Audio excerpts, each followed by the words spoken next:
All right, so based on our previous videos, you've decided you have the skills of a successful entrepreneur. You understand some of the startup process. So now we want to look at what do we do with our business idea. Okay, so you could have all kinds of business ideas, and so you can see here from the Harvard Business Review just some of the examples of business ideas and how they've been implemented by various companies. So you have an idea, maybe it's one of these, maybe it's something along the line here. So then you need to make some decisions, right? What type of ownership are you going to have? What kind of business are you going to have? So when it comes to that choice, we talked about the different types of ownership, sole proprietorship, partnership. We talked about different corporations. We talked about limited liability corporations. So you can choose in terms of what you want as your ownership, but we also need to figure out what type of business we're going to have, both in terms of what it's going to do and in terms of how we're going to create the business to start with. So take a moment and think about how you would go about managing a business, small business, family business. Maybe think about some challenges that businesses might have if you're a small business or a family business. We're going to talk in the next video about the challenges that are specific to small and family business. But for this video, what we're going to look at is the decision we need to make in terms of how we're going to get started. Are we going to start our own business? Are we going to buy an existing business? Maybe there's someone who's wanting to retire, the kids don't want to take over, and is looking to sell ownership of the business. Or maybe you want it all to be prepackaged, ready-made, and so you are going to purchase a franchise instead. So you are going to then license the name, and you are going to use the resources that are set up within the bigger organization. So let's look at the pros and cons of starting our own, buying an existing, or buying into a franchise. So if you start your own, right, the benefit is that it's all under your control. You decide what the business does. You decide how the business does it. You decide what resources and materials you're going to use and from whom. Now, the challenge, of course, is in finding these resources and these people. So do you have the appropriate connections in terms of suppliers? Are you able to find the workers that you need? You would also need to establish basic management systems and controls. So, for example, how are you going to assess the work of your workers? How will you appraise and do performance evaluations? How will you assess the quality, whether your good is meeting the expectations of the customers? So all of those decisions, while they are your own to make, the challenge, of course, is that they are your own to make. You have to make all those determinations and find the people and resources to do so. Alternatively, you could buy an existing business. As I said, maybe someone is retiring and the family doesn't want to take it on. The benefit, of course, is that there's already a building, there's already people, there's already processes for how the business operates. So all of that is all preset for you. There's already relationships between the business and the banks, the lenders, right? So we already know the performance of the business in terms of generating profits.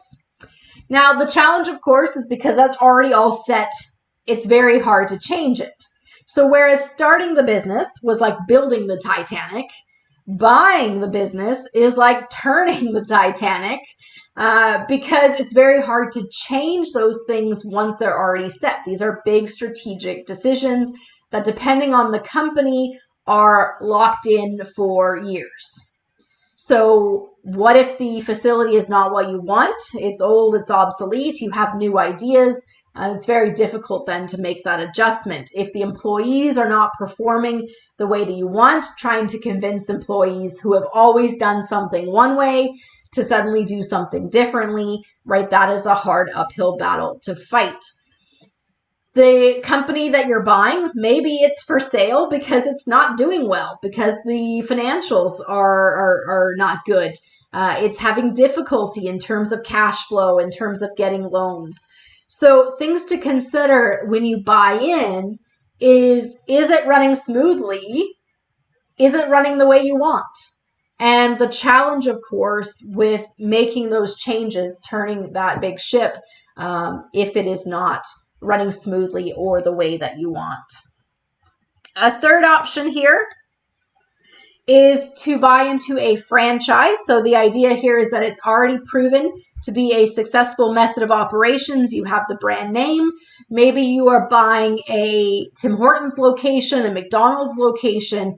So the benefit is you have the reputation, the brand name of the company. It already has established processes in place. Yes, you get to determine your people. You're going to decide who to hire. But you may not have a lot of flexibility in terms of the layout of the building, right? McDonald's decides what your location looks like, not you. Your processes in terms of how you go about making your product, the hamburger, set by McDonald's. The marketing, the logo, all of that may be highly restricted by the parent company.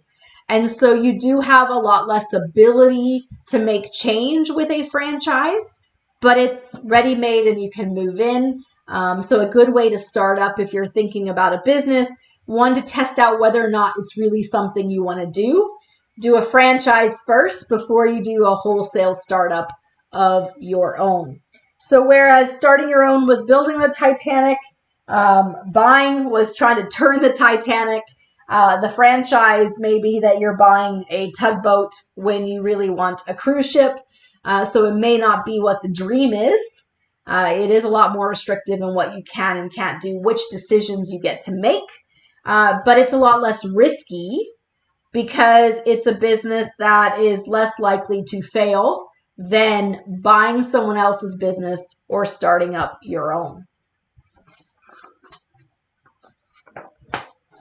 When it comes to deciding how you're going to start up, whether you're going to license a business, you're going to franchise, maybe you're going to have more control because it's your own business, but it's a joint venture, so someone else is going to share some of the costs and risks, or whether it's your business that you completely own wholesale, you have to consider the advantages and disadvantages. So on the one extreme, if you're licensing and franchising, there's less risk, less loss of money likely, it's more proven, but a lot less control over what is happening. With the joint venture, you have more control, but you're also still accountable to those investors. And so they may dictate to you in terms of what decisions they are willing to allow you to make, what changes you can make. Whereas if you are wholly owned by then you have that control, but you also have higher costs, higher risks for you individually as the business owner. So decisions to make. We'll just end this video here with this last piece. If you're thinking about starting a franchise, then think through the steps that it takes and the timeline that it takes. So when you are becoming a franchise owner, of course, you must make that decision. There's the financial investment, there's real estate and construction, there's equipment and inventory. So there are upfront costs as you're looking at that franchise, and depending on the franchise, in terms of the supports from the head corporation. The key here with this graph that we've included here is to really show you the time period. So reasonable expectation in terms of how long it would take to start up a franchise. So you can read through here in terms of those steps. Of course, if you're interested in starting up your own business, we have courses in entrepreneurship and small business, including a course in small business and financing and law, as you look at what are the legal issues and what are the financial issues if you're starting up your own business. And those are different depending on whether you are looking at a franchise, buying someone else's business, or creating your own from scratch.